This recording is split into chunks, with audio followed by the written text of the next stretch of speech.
me fëmijët e vetë, gruaja, dhe më thonë nëna, tezja edhe një shoqe e tezës kanë bërë veprime të pa imagjinueshme pornografike.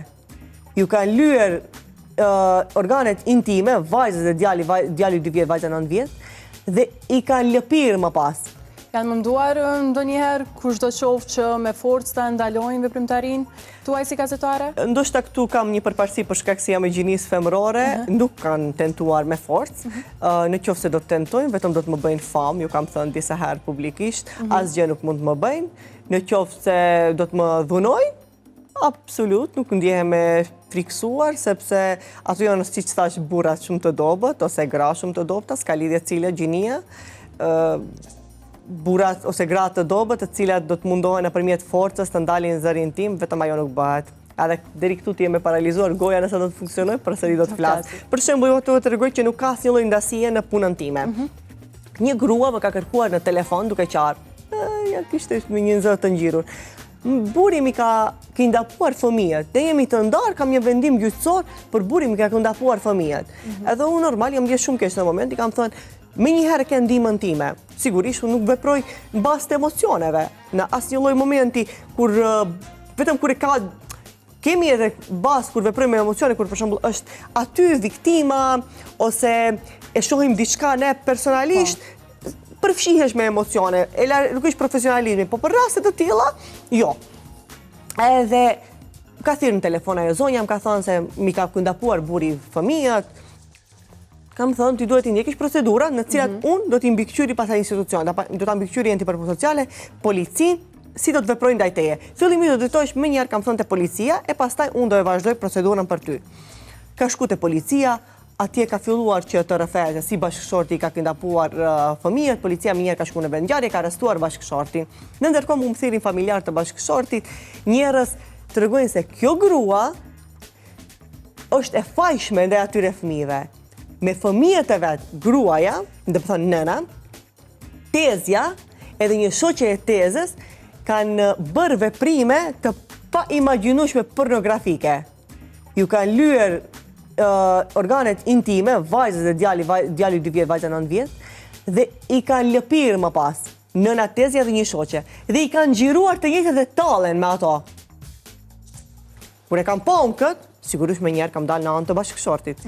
Duke që raportimi për gruan e cila, ende se kishim filluar raportimi, për vetë thjesht e kemi filluar si tem të punojmë. Nga ana e bashkëshortës, me njerë jam tërhequr dhe kam dalë nga ana e bashkëshortit, edhe i kam dalë ndim bashkëshortit, i cili ka pas fëmijë që bashkëshortja e tij ka abuzuar. Po edhe aty është dashur të kthehem nga ana e kundërt e këtij bashkëshorti, i cili për 1 vit e ka ditë këtë rast, edhe ka heshtur, sepse ka pasur një ndales ndaj këtyre fëmijëve, edhe po të mos ja merr shteti italian, ai ka qëndruar derisa të vinë në Gostivar, e më pas ta raportojë rastin. I ka lënë për 1 vit fëmijët madh nën abuzuese. Tani, ironia ku është e gjithë kësaj? Në momenti që u bë kjo mediatike, sigurisht institucionet janë shumë më të korrekt në dhënien e vendimeve. Në momentin që kjo është bërë mediatike, ata më njëherë kanë hyrë të 3 vajzat në paraburgim për 1 muaj. Edhe tash ne kemi pas raste tjera shumë, tash i kanë lëshuar nga paraburgimi. Këto gra i kanë lëshuar nga paraburgimi me procedurë të rregullt, fatkeqësisht. Po në rastet të tilla kur keni themi presion apo fjalë nga të dyja anët, është vështirë ndonjëherë me vërtetu saktësinë e informatave që merrni? Jo, për shkak se unë punoj me institucionet edhe në çdo moment që raportohet diçka, unë kam shumë bashkëpunim të mirë me policinë të Tovës, në cilën supozojmë, ka një vajzë e cila raporton se e keqpërdorin. Fillimisht ja jap të gjithë besimin, mbështetjen time, edhe shkoj në policinë të Tovës. Atje, ata inspektore të cilat merren me këtë rast, kemi me 2 inspektore të cilat janë shumë profesionale, e marrin telefonin, mjetët në cilat e ekspertizës që bëjnë për ta vërtetuar të njëjtën, nëse është e vërtet.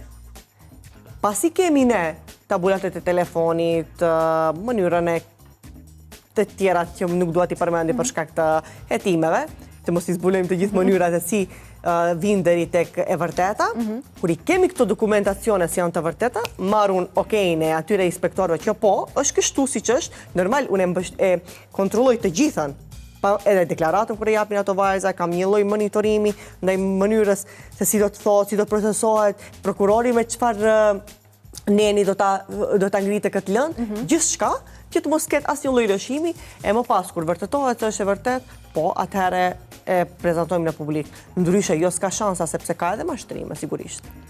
Ka edhe qëllime, dikush ndoshta ka tentuar të nëpërmjet të meje, të doje të sulmoj dikën, të doje të shpëtoj veten, po asnjëherë se kam lejuar atë asnjëherë. Prandaj disa raste thonë, ne erdhëm të na shpëtojsh e ti na dole kundër. Unë në fakt nuk ju kam dalë absolutisht kundër, po unë thjesht në bazë të fakteve nuk ka qenë personi për ta mbrojtur. Ka qenë ai shpesh personi i cili ka qenë fajtor.